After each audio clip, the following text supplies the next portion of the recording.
పలానా దగ్గర నీళ్లున్నాయి, ఆ నీళ్లన్నీ తీసేయమని స్పష్టమైన ఆదేశాలు పంపిస్తే గంటల్లో నీళ్లు తీసే పరిస్థితికి వచ్చారు. ఇలాంటివన్నీ ఉపయోగించుకొని మనం ముందుకు పోతా ఉంటే రాష్ట్రం అభివృద్ధిలో, సంక్షేమంలో, సుపరిపాలనలో పరిగెత్తిస్తూ ఉంటే కొత్తగా ఇక్కడ ఒక పార్టీ ఉంది, ఒక ఫేక్ పార్టీ. దాని పేరే ఫేక్ పార్టీ. వాళ్ళకి ఏమీ దొరకడం లేదు, వాళ్ళ జీవితమే ఫేక్ జీవితం. నేను ఎందుకు ఈ మాట వాడుతున్నానంటే ఇక్కడ ఉండే మీ అందరికీ ఐడియా ఉంది కదా, వివేకానంద రెడ్డిని చంపిన గొడ్డలి ఎక్కడ కొన్నారో మీకు ఐడియా ఉంది కదా. ఉందా లేదా? ఉందంటే చేయిలపైకి ఎత్తండి. దానిపైన ఆ గొడ్డలితో చంపి ఆ నేరాన్ని నాపైన నేనే ముఖ్యమంత్రిని. నాకే ఆశ్చర్యం వేస్తుంది ఎంత అమాయకుడు ఎట్లా మోసపోయానని. నేను దయాదాక్షిణ్యాలు, నేను ఎవరి మీద రాగద్వేషాలతో పనిచేయను. అదే సమయంలో ప్రజలకు నష్టం కలుగుతుందంటే, మీ ప్రాణాలకు, మీ ఆస్తికి నష్టం జరుగుతుందనుకుంటే ఎలాంటి వ్యక్తి అయినా, ఎలాంటి సమస్య ఉన్నా ఢీ కొట్టడానికి నేను సిద్ధంగా ఉంటానని మరొకసారి తెలియజేస్తున్నా.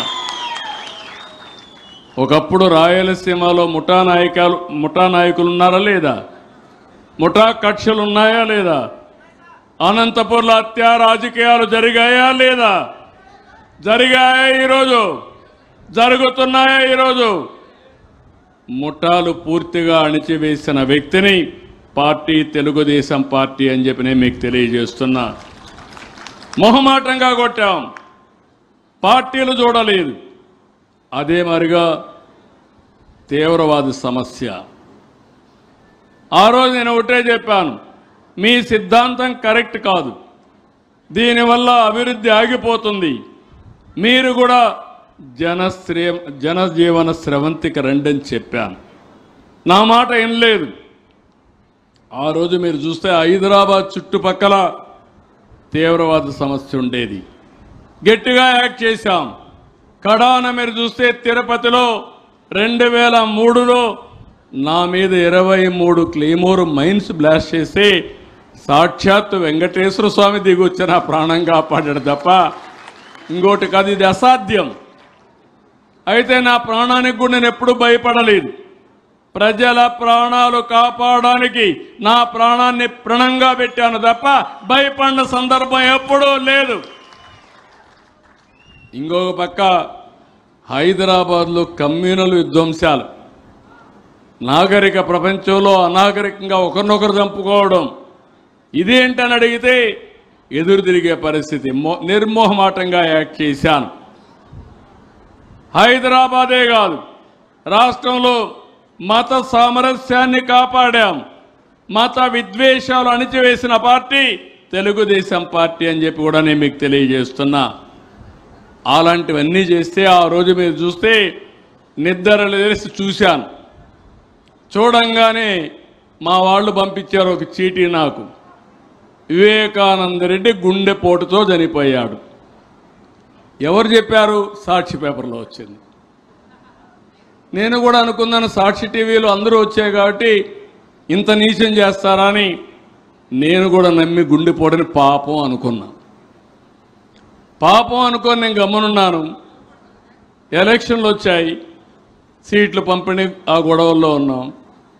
అది అవుతానే మీరు ఒకసారి చూస్తే ఆయన కూతురు బయలుదేరి వస్తూ మా నాన్న చనిపోయాడు, ఏదో నాకు అనుమానం ఉంది, మీరు పోస్ట్ మార్టం చేయాలని అడిగితే పోస్ట్ మార్టం చేయమని ఆదేశాలు ఇచ్చాం.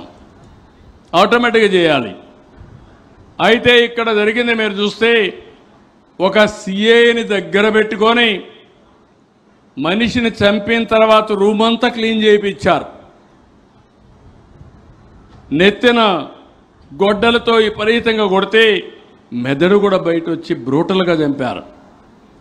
అలా చంపిన తర్వాత అవన్నీ కుట్లేశారు. కుట్లేసి శవపేటిక తీసుకొచ్చి శ్మశానానికి పంపించే పరిస్థితికి వచ్చారు.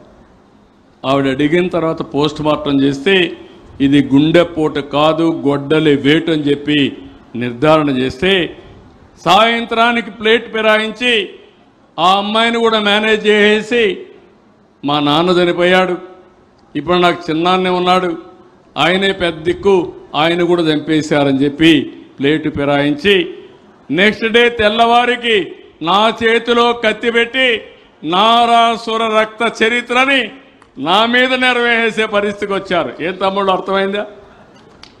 ఏమమ్మా అర్థమైందా? మీరు చేయగలుగుతారా ఆ పని? ఎవరికైనా సాహసం ఉందా ఇక్కడ?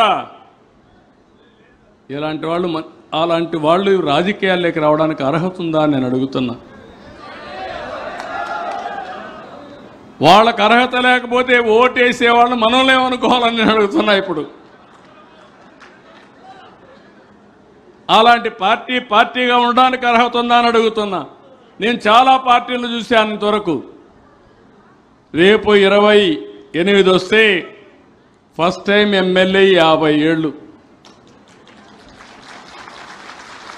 ఇప్పటికే 30 ఏళ్ళు ముఖ్యమంత్రిగా ఉన్నా, ఇది అధికారంలో ఉన్నాం, పార్టీ పెట్టి మొట్ట నుంచి ఇప్పటికి 16 ఏళ్ళు సీఎంగా ఉన్నా, 15 ఏళ్ళు అపోజిషన్లో ఉన్నా. చాలామంది నాయకులను చూశా. కానీ నేరస్తులే రాజకీయ పార్టీ పెట్టి రాజకీయ అండతో యథేచ్ఛగా నేరాలు చేసే పరిస్థితికి వస్తే ఎక్కడికి పోతామని అడుగుతున్నా. దానికి మళ్ళా ఫేక్ ప్రచారం.